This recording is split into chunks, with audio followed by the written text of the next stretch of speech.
Hi అండి. మేము కైలాష్‌గిరి నుంచి డైరెక్ట్ ఆర్‌కే బీచ్‌కి వెళ్ళిపోయామనమాట. ఇదేనండి బీచ్ రోడ్డు. చూడండి ఇక్కడ నుంచి సముద్రం ఎంత బాగా కనిపిస్తుందో. అంత దూరాన భలే కనిపిస్తుంది కదా! మన వైజాగ్ అంటేనే బీచ్‌కి స్పెషల్ కదండీ. సో, ఈవినింగ్ టైం అలా బీచ్‌లో కూర్చుంటే చాలా బావుంటుంది.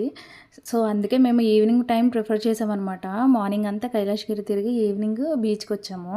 మా వాడు చూడండి అప్పుడే వాడు తెచ్చుకున్న బొమ్మలు తీసుకుని ఆడేస్తున్నాడు. మా చెల్లేమో ఇల్లు కడుతుంది. ఆ బొమ్మలతో ఆడడానికి మా చార్విక్ ఎప్పటినుంచో వెయిటింగ్ అండి. వాళ్ళ డాడీ పంపించారు బయట నుంచి. వాళ్ళ డాడీ పంపించినప్పుడు అడిగాడండి, "ఇవి దేనికమ్మా" అంటే బీచ్‌లో ఆడుకునేవిరా అని చెప్పాను. అప్పటి నుంచి బీచ్‌కి అని చాలా సార్లు అడిగాడు. బట్ కుదిరేది కాదనమాట. సో, ఫైనల్లీ వైజాగ్‌లో కుదిరింది. మా వాడైతే ఫుల్‌గా ఎంజాయ్ చేశాడండి బీచ్‌లో. చాలా బాగా ఆడుకున్నాడు. ఎక్కువ టైం ఉన్నామన్నమాట బీచ్‌లో. అండ్ ఇక్కడ జనం అయితే చాలామంది వచ్చారండి ఆ రోజు. చాలా అంటే చాలా రష్‌గా ఉంది.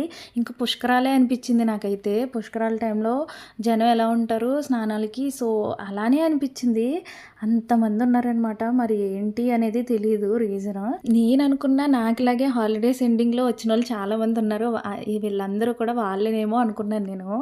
చూడండి చార్విక్ ఆడుతుంటే బ్యాక్‌గ్రౌండ్‌లోనే చాలామంది కనిపిస్తున్నారు కదా! దట్టు మేము వెళ్ళింది సండే అనమాట. సో, సండే కాబట్టి చాలా రష్‌గా ఉందండి. అండ్ ఆర్‌కే బీచ్ అంటేనే one of the famous beach కదా వైజాగ్‌లోని. ఇక్కడ స్టోన్స్ అవి చాలా బావుంటాయి అనమాట. ఫోటోషూట్‌లకి చాలా బావుంటుంది బ్యాక్‌గ్రౌండ్ ఇది. మా వాడు చూడండి ఎంత బాగా ఎంజాయ్ చేస్తున్నాడో. వాడు అల్లరికి నాకు భయమేసేదనమాట. వాడు ఆ ఫ్లోటింగ్‌కి ఆడుకుంటుంటే నాకు భయమేసేది ఎదరికెళ్ళిపోతుంటే. అదేమో కొంచెం లోతుగా అనిపించింది నాకు. బట్ ఎప్పుడో కానీ రాము కదా అని చెప్పేసి చాలాసేపు ఆడుకొనిచ్చానండి అలాగా. మేము ఇన్ని ప్లేస్‌లు తిరిగామంటే రీజన్ మా తమ్ముడండి. మా తమ్ముడు ఇప్పటి వరకు వైజాగ్ చూడలేదు. సో, వాడి గురించి ఈ ప్లేస్‌లన్నీ తిరిగామనమాట. సో, వాడితో పాటు మేము కూడా చాలా ఎంజాయ్ చేసాము. ఈ వీడియో మీకు నచ్చితే ప్లీజ్ లైక్ చేయండి. అలానే ఎలా ఉందో కామెంట్ చేసి చెప్పండి. Thank you so much.